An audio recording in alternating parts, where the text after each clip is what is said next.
3% on the German exchange after the huge news that Adidas had indeed finally cut ties with Kanye West, who also goes by Ye, over a string of anti-Semitic remarks. The company saying this morning in a news release, quote, Ye's recent comments and actions have been unacceptable, hateful, and dangerous, and they violate the company's values of diversity and inclusion, mutual respect, and fairness. Joining us now for a discussion on all this, Anjali Gianchandani, practitioner in residence at the University of New Haven, and Sam Poser, Williams Trading Senior Equity Analyst. Nice to have you both. Anjali, we'll start with you. Why do you think it took Adidas so long to make what appeared to be an obvious move? You know, I think the financial implications really had their team thinking of how do they resolve this. We're in the fourth quarter. Everyone's racing to get to December, and sales are really stressed. We have the holiday sales, we have aging inventory, and this may have been their priority before they made the decision to really communicate what their brand values are and where they stand.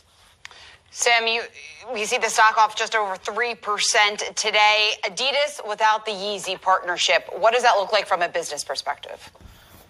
Well, I mean, I thought when Kanye left Nike that really Kanye wanted the keys to the castle at Nike. Adidas decided to give it to him. And probably at the end of the day, it'll be better for Adidas, even though in the short term, likely, they're going to lose some revenue. Are you surprised the stock is down just 3%, Sam? And do you think the hesitation had something to do with the CEO transition, which happens early next year? I mean, the estimates are that I think it's about $2 billion that Kanye brings in, and if that's accurate, I mean, I think those decisions are difficult. And I think as somebody mentioned earlier, they were one of the first ones to put their agreement with him under review. Anjali, messaging or reputation, let's start there, means everything to a brand. When you take a look at what that messaging then should be from Adidas at this point, since it did take them so long to respond, what are the next steps that they need to take in order to win back maybe some of the customers who don't necessarily trust them right now?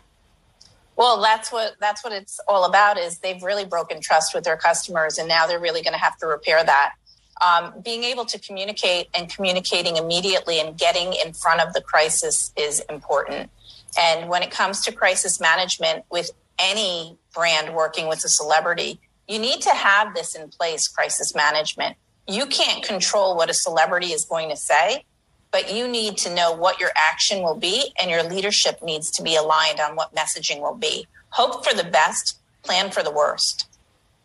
Interesting. Okay. Sam, I want to ask you about another statement that was part of Adidas' announcement, and it said, it was interesting, that leads you to wonder what's coming. Adidas is the sole owner of all design rights to existing products as well as previous and new colorways under the partnership. We may not know more until November 9th when they report. Does that lead you to believe Adidas may try to keep this brand alive under some different name, and is there a legal challenge ahead? Starting with the last question, I don't know. Yeah. There already are, if you look at the website, some interpretations of some of the Kanye product under the Adidas logo, and I believe that may have been one of the reasons why Kanye was potentially trying to sever that relationship prior to today's announcement anyway. These agreements that were made, and the one with Nike and so on, the designs belong to the company, not to Kanye. So, what they're going to do and how that'll be received, I think are to be determined. And my guess is, given that Adidas is looking for a new CEO, that's not going to be an upcoming earnings revelation. Anjali, I'm going to put a similar question to you, but what do you think from a branding perspective, from a marketing perspective, that they should do with the designs that they have from the Yeezy collection, and how they should address that then with the public? I think they need to expand their portfolio. They really need to look to other influencers and other partnerships that can support them. The whole premise with working with him was to really attract a younger customer. Gen Z, Gen X, millennials, they were attracted to this type of merchandise. If they have a gap in their portfolio, they need to think long-term and they need to look at a strategy that'll be beneficial, not rely on a personality or a celebrity. And how they do that, they'll really need to think about how they really reinvent their in-house design team. Anjali, for other companies, let's just say in this sector, what is the lesson here in terms of crisis management? Crisis management, your brand is your hero. So that is your voice and that's your messaging. So if you're going to do any type of partnership, you need to really evaluate the risk at hand. You need to be able to have a plan and understand what that roadmap looks like. Branding is about creating a value proposition. And when you are messaging anything, everything communicates. So really focus on your brand as the hero. Your product is the hero, and your messaging is what pulls customers in. That's what people are attracted to, your brand values and your voice.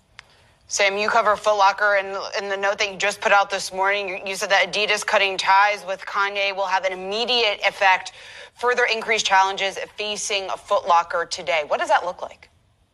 Well, I mean, so Nike, we believe that Nike has reduced their allocations to Foot Locker. We think it's in the $800 million to $1 billion in cost. And they also plan to expand their business with Adidas over the next few years to about $2 billion. The only sort of instant rapid sellout category of shoes they had from Adidas was Kanye. So that's a lot of business gone right away. And from what we understand, other parts of Adidas aren't doing quite as well. And as I wrote in the note,